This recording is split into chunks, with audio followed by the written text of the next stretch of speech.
નમસ્કાર વિદ્યાર્થી મિત્રો, કેમ છો બધા? આશા રાખું છું કે આપ સર્વે સ્વસ્થ હશો અને કુશળ હશો. તો આપણે આજે 12th સાયન્સ એના ચેપ્ટર નંબર 5 વિષયની વાત કરવાની છે કે જે unit genetics and evolution. Okay, તો તમે કહી શકો છો કે જનીન વિદ્યા જેનેટિક્સનું એક ચેપ્ટર આપણે ભણવા જઈ રહ્યા છીએ અને ચેપ્ટરનું ટાઇટલ છે ઇનહેરિટન્સ એન્ડ વેરિએશન, મતલબ કે આનુવંશિકતા અને ભિન્નતા. તો તમે જોઈ શકો છો કે ચેપ્ટર નંબર 5નું ટાઇટલ છે આનુવંશિકતા અને ભિન્નતા. જો આપણે સૌથી પહેલાં આ ચેપ્ટરની માર્કિંગ સ્કીમ વિશેની વાત કરીએ તો ટોટલ આ ચેપ્ટર બોર્ડના બ્લુપ્રિન્ટ પ્રમાણે 9 માર્ક્સનું છે. ઓકે, જો વર્તમાન સમયની બ્લુપ્રિન્ટની વાત કરું છું, ભવિષ્યમાં ફેરફાર થઈ શકે, તો તમે કહી શકો છો કે ટોટલ 9 માર્ક્સનું આ ચેપ્ટર છે. એમાંથી 4 માર્કવાળો એક પ્રશ્ન પૂછાય, એટલે 4 માર્ક્સ થશે તેના 4 માર્કવાળો એક પ્રશ્ન પૂછાય. ત્યારબાદ તમે કહી શકો છો કે 2 માર્કવાળો એક પ્રશ્ન પૂછાય, એટલે 2 માર્ક્સ એના 4 ને 2 6.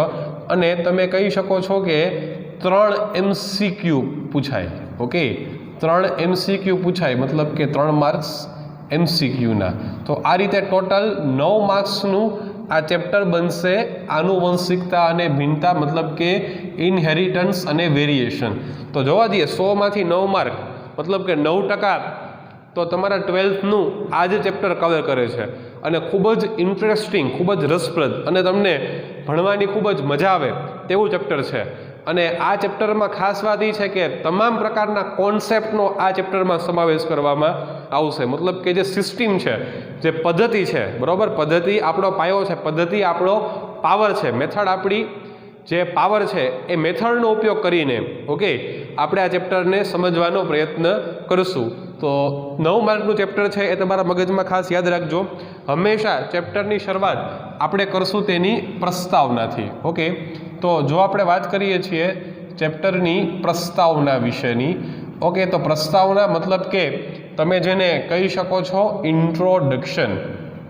પ્રસ્તાવના મતલબ કે તમે જેને કહી શકો છો ઇન્ટ્રોડક્શન. તો ઇન્ટ્રોડક્શનમાં સાવ બેઝિક વાતો છે, એમાં થોડા ઘણા ક્વેશ્ચન પૂછે છે. જેમ કે ક્વેશ્ચન નંબર 1 કે શા માટે હાથીના બચ્ચા, એટલે કે બચ્ચાને હું અહીંયા કહું છું સંતતિ. ઓકે, હાથી મતલબ એલિફન્ટ, એના બચ્ચા એટલે કે એની સંતતિ એ હાથી જેવી જ હોય છે. હાથી જેવી જ હોય છે, મતલબ કે લખી નાખું તો શબ્દ હું પિતૃ જેવી. ઓકે, પિતૃ જેવી. હાથીનું બચ્ચું મિત્રો મદનિયું. ઓકે, તો મદનિયું કેના જેવું હોય? મદનિયું હાથી જેવું જ હોય. પછી મદનિયું કઈ ચામાચીડિયા જેવું ન લાગે. તો તમે કહી શકો છો કે હાથીના બચ્ચા, હાથીની સંતતિ કેના જેવી હોય? હાથી જેવી જ હોય છે. ચલો સેકન્ડ એક્ઝામ્પલ લઈએ. જો આ ક્વેશ્ચન છે કે શા માટે આવું થાય, it is one type of question. Second question કે શા માટે તમે કહી શકો છો કે કેરી. બુકમાં શબ્દ વાપરો છે કે આંબાનું ફળ, તો તમે કહી શકો છો આંબાનું ફળ. ઓકે, મેન્જીફેરા ઇન્ડિકા મેંગોની વાત કરે છે. કેરી, આ કેરીનું બી મતલબ કે સીડ. આ સીડ એટલે કાંઈ નહીં, એ ગોટલાની વાત કરે છે. ઓકે, સીડ મતલબ કે કાંઈ નહીં, સીડ મતલબ કે ગોટલો. હવે આ ગોટલો તમે જો વાવો તો શા માટે એમાંથી આંબો જ બને છે? ઓકે, તો જો પહેલો પ્રશ્ન પૂછ્યો તમને અને બીજો પણ તમને પ્રશ્ન પૂછ્યો કે શા માટે કેરીનું ફળ વાવતા તેમાંથી નવો આંબો ઉત્પન્ન થાય છે, શું કામ એને એમાંથી લીમડો કે પીપળો નથી બનતો? બરોબર, 2 ક્વેશ્ચન. ત્યારબાદ ક્વેશ્ચન નંબર 3માં તમે કહી શકો છો કે શા માટે સંતતિ મતલબ કે સંતાન, શા માટે સંતતિ મતલબ કે સંતાન એ પોતાના પિતૃ, ચાલો પોતાના પિતૃ મતલબ કે તમે કહી શકો છો કે માતા પિતાને મળતા આવે છે. પોતાના માતા પિતાને શા માટે સંતતિ મળતી આવે છે? અને આ જ સંતતિ છે એ પોતાના માતા પિતાથી થોડીક જુદી પણ શું કામ મળે છે? મતલબ કે થોડી અલગતા, થોડું વેરિએશન પણ શું કામ એને બતાવે છે, બરાબર. 100% માતા પિતાને ન મળતી હોય સંતતિ, થોડુંક વેરિએશન પણ હોય, તો એ શું કામ એને. ત્યારબાદ તમે કહી શકો છો ફોર્થ ક્વેશ્ચન, ક્વેશ્ચન નંબર 4, કે શા માટે કોઈ પણ સગા ભાઈ બહેન, શા માટે કોઈ પણ સગા ભાઈ બહેન. હવે સમજો, મેં સગા ભાઈ બહેન શબ્દ વાપર્યો છે એટલે કે એના માતા પિતા તો એક જ હોવાના છે. તો માતા પિતા એક હોવા છતાં પણ સગા ભાઈ બહેન એકબીજાને 100% એકબીજાને શા માટે મળી આવતા નથી? ઓકે, મળતા આવતા નથી. શા માટે સગા ભાઈ બહેન હોય એ એકબીજાથી અલગ પડે છે? ઓકે, તો આવા ઘણા બધા પ્રકારના પ્રશ્નો તમે પૂછી શકો, પણ આ બધા જ પ્રશ્નોનો આન્સર વિજ્ઞાનની એક શાખા પાસે છે, અને એ શાખા છે યોર ફેવરિટ, તમારી મનગમતી શાખા, તમે જેને કહી શકો છો જેનેટિક્સ. ઓકે, તો 4 પોઈન્ટ પૂરા થયા. પોઈન્ટ નંબર 5 અહીંયા લખું છું કે આ તમામ પ્રકારના પ્રશ્નોનો આન્સર, મતલબ કે તેનો જવાબ એ સાયન્સની એક બ્રાન્ચ એટલે કે વિજ્ઞાનની એક શાખા પાસે છે, અને આ શાખાનું નામ તમે કહી શકો છો જેનેટિક્સ. ઓકે, આ શાખાનું નામ તમે કહી શકો છો જેનેટિક્સ. તો હવે આપણી પાસે એક નવો શબ્દ છે જેનેટિક્સ. જેનેટિક્સને તમે કહી શકો છો જનીન વિદ્યા. જેનેટિક્સને તમે શું કહી શકો છો મિત્રો? એને તમે કહી શકો છો જનીન વિદ્યા. તો 4 પોઈન્ટ, 4 પ્રશ્ન. 5મા પોઈન્ટમાં કહી દીધું કે તમામ પ્રકારના ક્વેશ્ચન્સ, પ્રશ્નનો જવાબ ક્યાં છે? જેનેટિક્સમાં, મતલબ કે જનીન વિદ્યા. હવે અહીંયા થોડી ઘણી જેનેટિક્સ વિશેની ઇન્ફોર્મેશન જોઈ લઈએ આપણે, તો બરોબર સમજો. આપણે વાત કરીએ છીએ જેનેટિક્સ મતલબ કે જનીન વિદ્યા. થોડીક એક્સ્ટ્રા ઇન્ફોર્મેશન તમને આપી દે કે જે તમારા ટેક્સ્ટબુકના સિલેબસમાં નથી. તો તમે કહી શકો છો કે if V talk about the father of genetics, ચાલો બરોબર સમજો. ફાધર ઓફ જેનેટિક્સ મતલબ કે જનીન વિદ્યાના પિતાની વાત કરો છો. ચાલો બરોબર સમજો, જનીન વિદ્યાના પિતાની વાત કરો છો. તો જનીન વિદ્યાના પિતા એ ગ્રેગર જોનથાન મેન્ડલ છે. ગ્રેગર જોનથાન મેન્ડલ છે. ચાલો, તો આ થઈ ગયો વન લાઇનર ક્વેશ્ચન કે ફાધર ઓફ જેનેટિક્સ મતલબ કે જનીન વિદ્યાના પિતા કોણ છે? Gregor Jonathan Mendel. હવે તમે જો એમ કહી શકો કે જો તમે વાત કરો છો ફાધર ઓફ એક્સપેરિમેન્ટલ, ચાલો બરાબર સમજો, ફાધર ઓફ એક્સપેરિમેન્ટલ જેનેટિક્સ મતલબ કે પ્રાયોગિક જનીન વિદ્યાના પિતા. ચાલો, આ ગ્રેગર જોનથાન મેન્ડલ તો ખાલી જનીન વિદ્યાના પિતા છે. હવે આપણે વાત કરીએ ફાધર ઓફ એક્સપેરિમેન્ટલ જેનેટિક્સ મતલબ કે પ્રાયોગિક જનીન વિદ્યાના પિતા, તો એ થશે થોમસ એચ મોર્ગન, મતલબ કે થોમસ હન્ટ મોર્ગન. બરોબર, બુકમાં શબ્દ વાપરો હશે TH મોર્ગન. ઓલી ફળમાખી ડ્રોસોફિલા મેલેનોગેસ્ટર એના ઉપર પ્રયોગો કર્યા, TH મોર્ગન એટલે કે થોમસ હન્ટ મોર્ગન. ચાલો, હવે જો આપણે વાત કરીએ છીએ કે ફાધર ઓફ મોડર્ન જેનેટિક્સ, બરોબર સમજો મિત્રો, ફાધર ઓફ મોડર્ન જેનેટિક્સ મતલબ કે આધુનિક જનીન વિદ્યાના પિતા. તો આધુનિક જનીન વિદ્યાના પિતા થશે વિલિયમ બેટ્સન. ઓકે, આધુનિક જનીન વિદ્યાના પિતા થશે વિલિયમ બેટ્સન. તો યાદ રાખવું, આધુનિક જનીન વિદ્યાના પિતા થશે વિલિયમ બેટ્સન. અને જેનેટિક્સ મતલબ કે જનીન વિદ્યા એવો શબ્દ, જેનેટિક્સ મતલબ કે જનીન વિદ્યા એવો શબ્દ પણ કોણે આપ્યો છે? વિલિયમ બેટ્સને આપ્યો છે. તો એ પણ યાદ રાખવું. ચાલો ફરીથી કે જનીન વિદ્યાના પિતા તમે બોલો છો તો ગ્રેગર જોનથાન મેન્ડલ. પ્રાયોગિક જનીન વિદ્યાના પિતા મતલબ કે ફાધર ઓફ એક્સપેરિમેન્ટલ જેનેટિક્સ તો TH Morgan, Thomas Hunt Morgan. અને ફાધર ઓફ મોડર્ન જેનેટિક્સ એટલે કે આધુનિક જનીન વિદ્યાના પિતા કોણ છે? તો કે વિલિયમ બેટ્સન, કે જેઓએ જનીન વિદ્યા એવો શબ્દ આપેલો છે. અને હજી તમને એક માહિતી આપી દઈએ કે જો તમે વાત કરો છો જીન વર્ડ, ઓકે, જીન મતલબ કે જનીન શબ્દ, તો જનીન શબ્દ છે ને તે જોહાનસન નામના સાયન્ટિસ્ટે આપેલો છે. તો યાદ રાખવું કે the word gene was given by the scientist named Johannsen. Okay, તો આ તમારે 4 નામ યાદ રાખવા. હવે ફરીથી આપણે પાછા અહીંયા આવી જઈએ. 4 પોઈન્ટમાં ક્વેશ્ચન પૂછ્યા. 5મા પોઈન્ટમાં કીધું કે તમામ પ્રકારના ક્વેશ્ચનનો આન્સર સાયન્સની એક બ્રાન્ચ પાસે છે અને એ બ્રાન્ચનું નામ છે જેનેટિક્સ. તો હવે આપણે પોઈન્ટ નંબર 6 મુદ્દા નંબર 6 ની વાત કરીએ. જો આપણે વાત કરશું જેનેટિક્સ એટલે કે જનીન વિદ્યાની ડેફિનેશન. ઓકે, જેનેટિક્સ મતલબ કે જનીન વિદ્યા એની વ્યાખ્યાની વાત કરીએ તો તમે કહી શકો છો કે જનીન વિદ્યા એ એક પ્રકારનું એવું વિજ્ઞાન છે કે જેમાં આનુવંશિકતા, ચાલો બરોબર સમજો કયો શબ્દ વાપરો મેં, આનુવંશિકતા, મતલબ કે તમે જેને કહી શકો છો ઇનહેરિટન્સ, કે જેમાં આનુવંશિકતા એટલે કે ઇનહેરિટન્સ તથા ભિન્નતાને કહેવાય વેરિએશન. તેનો સ્ટડી કરવામાં આવે છે, તેનો અભ્યાસ કરવામાં આવે છે. તો તમે કહી શકો છો કે જેનેટિક્સ અથવા તો જનીન વિદ્યા એ એક એવા પ્રકારનું સાયન્સ છે, એવા પ્રકારનું વિજ્ઞાન છે કે જેમાં આનુવંશિકતા તથા ભિન્નતા મતલબ કે ઇનહેરિટન્સ અને વેરિએશનનો શું કરવામાં આવે છે, અભ્યાસ કરવામાં આવે છે. ત્યારબાદ પોઈન્ટ નંબર 7માં જો આપણે આ બે શબ્દ સમજી લઈએ, આનુવંશિકતાનો મતલબ, ભિન્નતાનો મતલબ, તમે કહી શકો છો what is the meaning of inheritance, મતલબ કે આનુવંશિકતા કોને કહેવાય. ચાલો, આનુવંશિકતા એક એવી પ્રક્રિયા છે, it is one type of process. આનુવંશિકતા એક એવી પ્રોસેસ છે, એવી પ્રક્રિયા છે કે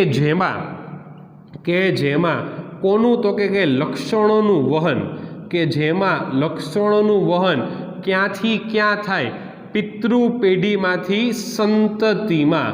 ચાલો, સંતતિ માટે શબ્દ મેં લખ્યો છે અનુગામી પેઢી. અનુગામી, અનુ એટલે કે અનુજ એટલે કે નાના, એના પછીના. ઓકે, તો યાદ રાખવો, આનુવંશિકતા એટલે કે ઇનહેરિટન્સ એ એક એવી પ્રોસેસ છે, એવી પ્રક્રિયા છે કે જેમાં કેરેક્ટર્સ એટલે કે લક્ષણોનું વહન પિતૃમાંથી સંતતિમાં, સંતતિમાંથી એના પછીની સંતતિમાં, એમ અનુગામી પેઢીઓમાં વહન થાય. યાદ રાખજો, આનુવંશિકતા વન વે પ્રોસેસ છે, પિતૃમાંથી સંતતિ, સંતતિમાંથી એની સંતતિ.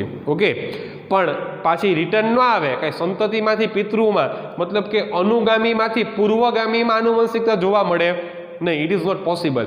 એટલે આવા ઘણા MCQ પૂછાય કે it is a one way process, એક માર્ગીય પ્રક્રિયા. કઈ પ્રક્રિયા? આનુવંશિકતા. ફરી બોલી છું, આનુવંશિકતાની વ્યાખ્યા એક એવી પ્રક્રિયા કે જેમાં કેરેક્ટર્સ મતલબ કે લક્ષણોનું વહન ક્યાંથી ક્યાં, પિતૃમાંથી સંતતિમાં, મતલબ કે પિતૃમાંથી અનુગામી પેઢીમાં તેનું વહન થતું જોવા મળે છે.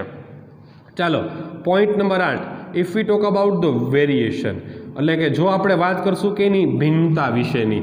ચાલો બરાબર સમજો મિત્રો, ભિન્નતાને તમે શું કહી શકો છો? વેરિએશન. હવે સમજો, વેરિએશન મતલબ કાંઈ નહીં, વેરિએશન મતલબ કે જુદાપણાનો ગુણધર્મ. વેરિએશન મતલબ કે જુદાપણાનો ગુણધર્મ, અલગપણાનો ગુણધર્મ. તમે કહી શકો છો, બરાબર સમજો, કે પિતૃમાંથી સંતતિ બની, તો આ સંતતિ છે ને એ, બરોબર સમજો, આ સંતતિ એ 90% કોના જેવી લાગે છે? પિતૃ જેવી લાગે છે. પણ 10% પિતૃ જેવી લાગતી નથી. એ 90% છે એ કોના કારણે? આનુવંશિકતાના કારણે. કોના જેવી લાગે છે? પિતૃ જેવી. પણ 10% કેવી છે? તો કે અલગ છે. એ અલગતાને શું કહેવાય? ભિન્નતા. હવે સમજો, આમ બોલી જાઓ કે જો આનુવંશિકતા જોવા મળે તો જ શું જોવા મળે? ભિન્નતા જોવા મળે. મતલબ કે જો પિતૃમાંથી સંતતિ બને તો જ આનુવંશિકતા, ને જો આનુવંશિકતા તો જ શું જોવા મળે? ભિન્નતા તમને જોવા મળશે. મતલબ કે એક સિક્કાની બે બાજુઓ છે, આનુવંશિકતા અને ભિન્નતા. તો ફરીથી આ 3 પોઈન્ટનું રિવિઝન તમને કરાવી દઉં. પહેલાં આપણે પોઈન્ટ નંબર 6માં શું કીધું? What is the definition of genetics? It is one type of science which deals with the study of inheritance and variation. એવા પ્રકારનું વિજ્ઞાન કે જેમાં તમે કહી શકો છો કે આનુવંશિકતા અને ભિન્નતાનો અભ્યાસ કરવાનો હોય. આનુવંશિકતા એક એવી પ્રક્રિયા કે લક્ષણોનું વહન પિતૃમાંથી સંતતિ, મતલબ કે અનુગામી પેઢીમાં. ભિન્નતા, વેરિએશન, અલગપણાનો, જુદાપણાનો ગુણધર્મ. ઓકે, પછી આનુવંશિકતા અને ભિન્નતા એક સિક્કાની બે બાજુઓ એકબીજા સાથે કનેક્ટેડ છે. તો અહીંયા 8 પોઈન્ટ પૂરા થયા. ઓકે, હવે સમજો પોઈન્ટ નંબર 9. હવે થોડી ઘણી છે ને આપણે તેની હિસ્ટ્રીની વાત કરી લઈએ, બરાબર, એટલે કે ઇતિહાસની વાત કરી લઈએ. તો તમે કહી શકો છો કે ઈસવીસન પૂર્વે 8000 થી 2000, અથવા તો ઘણી બુકમાં 1000 છે, 8000 થી 2000 ઈસવીસન પૂર્વે 8000 થી 2000 BC मतलब કે બિફોર ક્રાઇસ્ટ। ચાલો મનુષ્યને ખ્યાલ હતો, મનુષ્યને ખબર જ હતી ભાઈ, મનુષ્યને ખ્યાલ હતો કે આ જે પણ કાંઈ આનુવંશિકતા છે અથવા તો જે પણ કાંઈ ભિન્નતા છે, જે પણ કાંઈ આનુવંશિકતા છે, જે પણ કાંઈ ભિન્નતા છે એ આનુવંશિકતા અથવા તો ભિન્નતાનું કારણ શું છે? તો કે આનુવંશિકતા અથવા ભિન્નતાનું કારણ છે ને તે લિંગી પ્રજનન છે। ચાલો લિંગી પ્રજનન મતલબ કે તમે જેને કહી શકો છો સેક્સ્યુઅલ ટાઈપ ઓફ રિપ્રોડક્શન। લિંગી પ્રજનન મતલબ તમે શું કહી શકો છો? Sexual type of reproduction. મતલબ કે જે આ વેરિએશન જોવા મળે છે, અલગતા જોવા મળે છે, એનું રીઝન કોણ છે? લિંગી પ્રજનન। જો સમજો કે અમીબા લિંગી પ્રજનન ન કરે એટલે ઉત્પન્ન થતી સંતતિ કેના જેવી હોય? પિતૃ જેવી, આઇડેન્ટિકલ ટુ ધેર પેરેન્ટ્સ। ઝેરોક્સકોપી શબ્દ વાપરું છું, એના માટે ઝેરોક્સકોપી એવો શબ્દ વાપરું છું। પણ અહીંયા શું જોવા મળે? આનુવંશિકતાના કારણે ભિન્નતા જોવા મળે। કેમ કે શું જોવા મળ્યું? લિંગી પ્રકારનું પ્રજનન, સેક્સ્યુઅલ ટાઈપ ઓફ રિપ્રોડક્શન તમને એમાં જોવા મળેલું છે।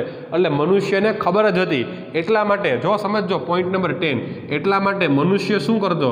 તો કે એટલા માટે મનુષ્ય ભૂતકાળમાં ઈચ્છિત લક્ષણો મેળવવા માટે, ચાલો ઈચ્છિત લક્ષણો મતલબ કે ડિઝાયર કેરેક્ટર્સ, ઈચ્છિત લક્ષણો મેળવવા માટે શું કરતો? તો કે અલગ અલગ પ્રકારના પ્લાન્ટ્સ એટલે કે અલગ અલગ પ્રકારની વનસ્પતિ તેમજ અલગ અલગ પ્રકારના એનિમલ્સ એટલે કે અલગ અલગ પ્રકારના પ્રાણીઓ એ સિલેક્ટ કરી અને તેના વચ્ચે સંકરણ કરાવતા। શું કરાવતા? મનુષ્ય સંકરણને તમે કહી શકો છો હાઇબ્રિડાઇઝેશન। ઓકે, સંકરણને તમે શું કહી શકો છો? Process of hybridisation.